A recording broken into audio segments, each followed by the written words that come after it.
турист и напоследък писател. Част от вас сигурно са били на представянето на моята първа книга, сборника разкази "Търсене на щастието". Благодаря ви, че уважихте днес с присъствието си представянето на моята втора книга, сборника пътеписи и планински разкази "Вдъхновение за пътешествия".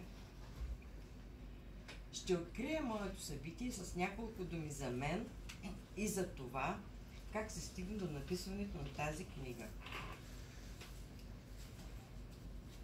През 1968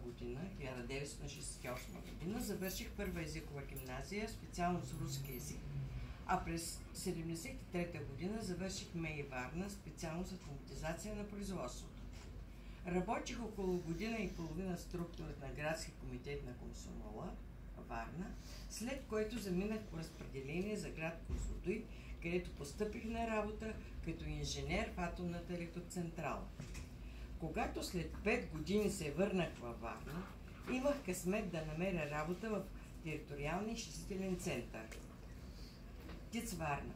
Като програмист и по-късно като проектант на информационни системи, работих по създаването на автоматизирани системи за управление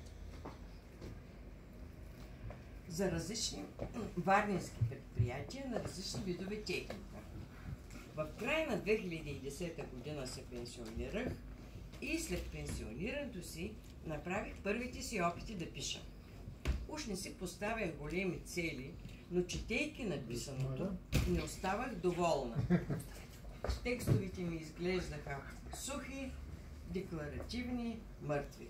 Но нищо не направих да подобря повествованията си.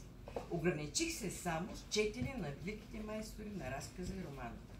Пишех много рядко, само когато ми се случваше нещо необичайно или натрапчив спомен не ме оставяше на мира.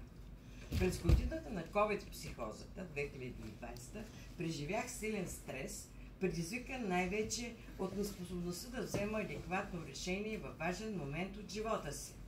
Бях много разочарована от себе си и се упреквах за това, че в годините след пенсионирането си от уверен в себе си програмист и проектант на информационни системи се бях превърнала в една възрастна, безполезна, нерешителна жена. Реших, че непременно трябва да се променя. А единственият начин, който виждах да стане това, беше да отделя много време, за да прочета всичко най-важно, да се образовам по материята, да разсъждавам, да търся